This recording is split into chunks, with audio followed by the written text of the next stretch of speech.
a pobrana ni bila oburi pravi.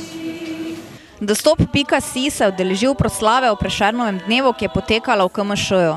Tema današnjega večera je bila Prešeren malo drugače, ki je potekal v okviru projekta KMŠ Poet, ki bo v letošnjem letu vsaj enkrat mesečno izvajal večere poezije, na katerih bodo študentje in dijaki lahko predstavljali svojo literarno ustvarjalnost.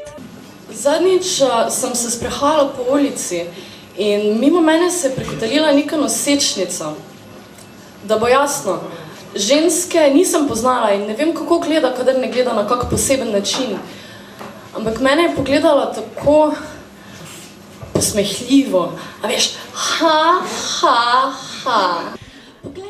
Z menoj je Nina Medved, ki je sodelovala pri tem današnjem projektu in je kot prva predstavljala svojo poezijo. Pa me zanima, Nina, izbor teh pesmi, ki si jih danes predstavljala, po kakšnem ključu si izbrala ravno te? Ja, tako je bilo. V bistvu, ko smo se prijavljali na projekt, je bilo treba povedati, s katero pesmijo bi radi začeli. In to je vedno težko, ker pač ne veš, kakšna bo publika, ne veš, kakšno bo vzdušje. Tako da sem pač eno pesem prijavila in s to sem danes mogla začeti. Ni bilo tako slabo za ogrevanje publike, potem pa poskušaš v bistvu sestaviti nek vrstni red, ki bi si vsaj nekako pomensko sledil, no, ali pa vsaj po nekem ozračju, ki ga ustvarja. No.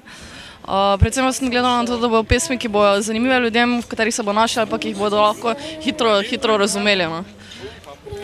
Glede na to, da si predajala, da je to za eden izmed prvih projektov, da si se sploh v bistvu prijavila na kaj podobnega, me zanima, obiskuješ dosti nekih spletnih strani oziroma iščeš dogajanja, kjer bi lahko še pokazala recimo svoje sposobnosti?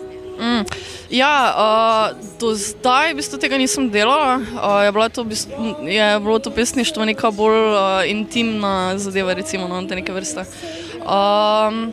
Ampak treba je biti samo angažiran, no, v pesništvu, ker definitivno ni čas za poezijo, da bi bila blazno popularna in se je treba v bistvu malo prodati, no.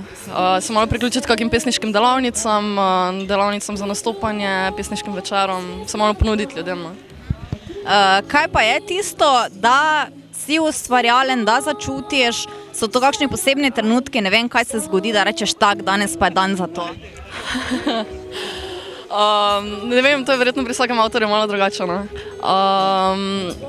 Jaz zelo pogosto čutim potrebo po tem, da je treba pač nekaj napisati, nekaj dati sebe, ampak ni nujno, da iz tega kaj nastane. Najboljše je, kadar se ti v bistvu prvi ta glavni vers samo od sebe od nekod odsidra.